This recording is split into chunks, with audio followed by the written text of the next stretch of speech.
Hello, my name is Miss Coates, and I am a pre-K teacher at Detroit Public Schools. And I met Miss K because I usher at the Detroit Opera House, and I volunteered there. And Miss K came with this bus limousine with a busload of children. And when I inquired, what do you got? What kind of program is this? I was so excited to learn that she has a channel, Our Community Reads, and she invited me to read. When I was a little girl, my fondest memories are my mother and I going to the library. And when I was a little girl, I said I wanted to be a teacher. And we had this big chalkboard in our basement. And I would teach my dolls and teddy bears and my friends and anybody who wanted to play school. But as I grew older, people said, oh, teachers don't make a lot of money. You don't want to be a teacher. So when I went to Michigan State University, I majored in business and I got a degree in accounting, and later I got a finance degree. But my passion and my calling was teaching. So I decided to become a teacher. And my mother said, you may be whatever you want to be at your expense. Because my parents had paid for my bachelor's degree, they had paid for my master's, and my mother said, if you want to be a teacher, then you take the additional classes, and I had to pay for it. And I never regretted that decision. I love reading books. I went to Pitcher Elementary in Detroit Public Schools.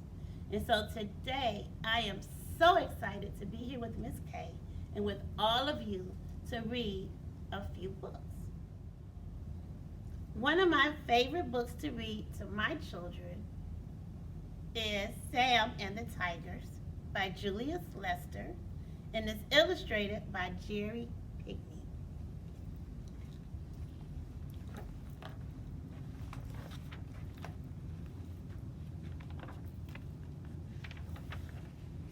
Once upon a time, there was a place called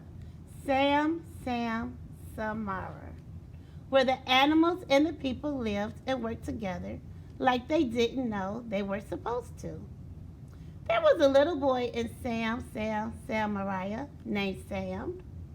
Sam's mama was also named Sam. So was Sam's daddy. In fact, all the people in Samaria were named Sam. But nobody ever got confused about which Sam was which. And that's why nobody was named Jolene or Natasha or Willie. One day, Sam, and Sam went to the marketplace to get some new clothes for school. The first place they went was Mr. Elephant's elegant halibuts. Mr. Elephant liked words as big as him that nobody could say. Sam's mother picked out a nice brown jacket and white shirt. That would look very handsome on you. Sam shook his head. That ain't me, he declared. Don't you be talking back to your mama like that, Sam said.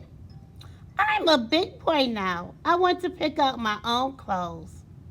Sam looked at Sam. Sam shrugged. Sam shrugged back. Sam nodded. Sam nodded back. Sam and Sam looked at Sam and nodded together. Sam grinned. Sam looked through the clothes like he was searching for truth. Finally, he shouted, "That's what I want." He held up a coat as red as a happy heart. Sam started to protest. "You can't wear something like that." Sam stopped Sam. "He's a big boy now. We've got to let him make his own decisions." Sam paid Mr. Elephant for the red coat, and off they went to Monkey's magnificent attire to look for pants. Sam looked until he found a pair of pants as purple as love that would last forever. Sam shook his head, sighed, and paid Mrs. Monkey for the pants. and off they went to Feline's finest finery to look for a shirt. Sam picked out one as yellow as tomorrow. Yes, he shouted. Sam shuddered, paid Miss Cat for the yellow shirt, and off they went to Mr. Giraffe's genuine, stupendous footwear emporium. Sam found a pair of silver shoes shining like promises that are always kept. Sam paid Mr. Giraffe and closed her pocketbook. That's it, she declared. We've got all your clothes. Let's go home. Sam shook his head. I ain't through yet. You got a new coat, a new pair of pants, a new shirt, and new shoes. What else do you need? I'm not sure, but I'll know it when I see it. Sam and Sam followed Sam through the marketplace.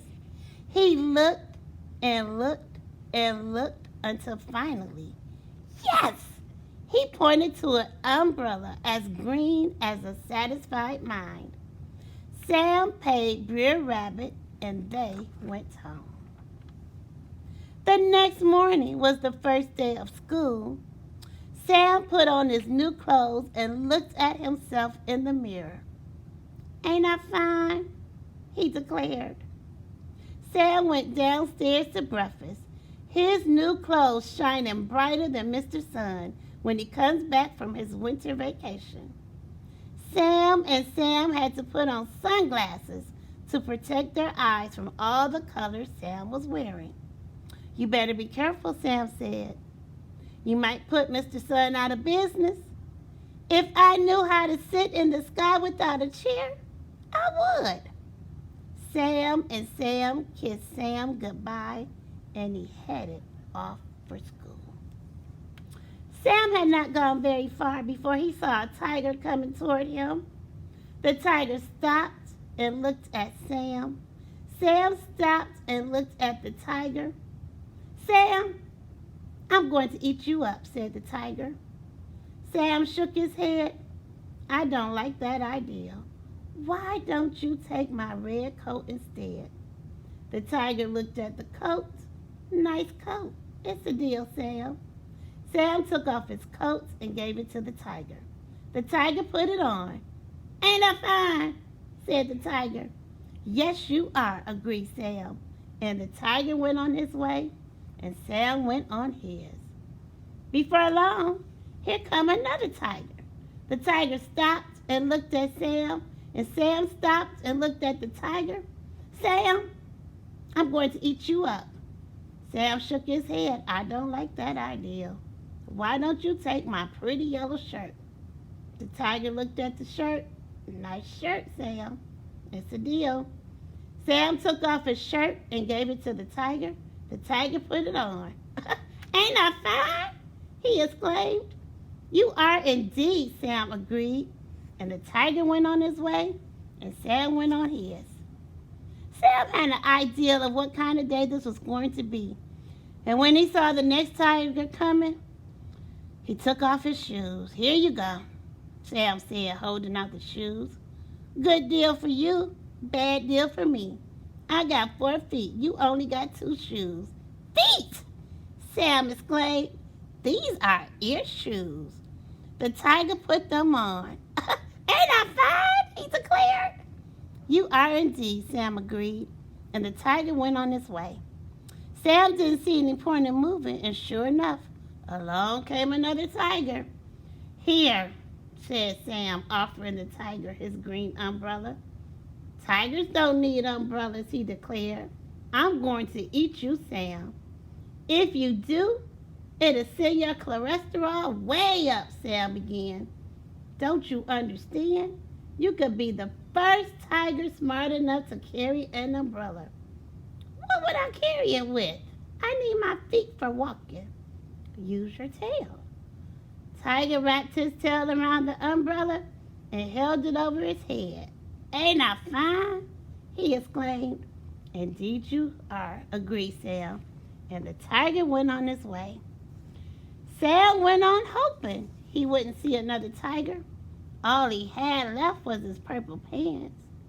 Before his hope had time to take a good look around, here come another tiger. You know the routine, said the tiger. Sam nodded, took off his pants. Take 'em. The tiger put them on. Ain't I fine? He declared. I could care less, Sam pouted. Look at me.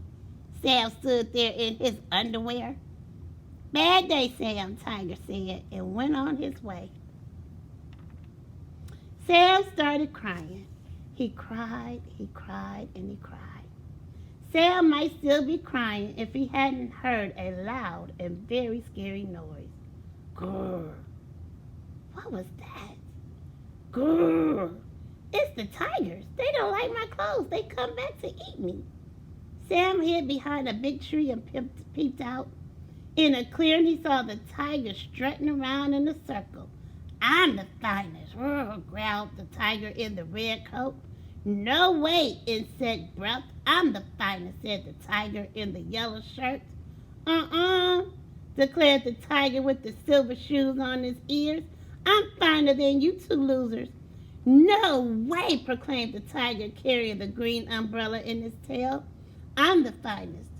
You make me laugh, snorted the tiger wearing the purple pants. I am the finest tiger that ever was, ever is, and ever will be.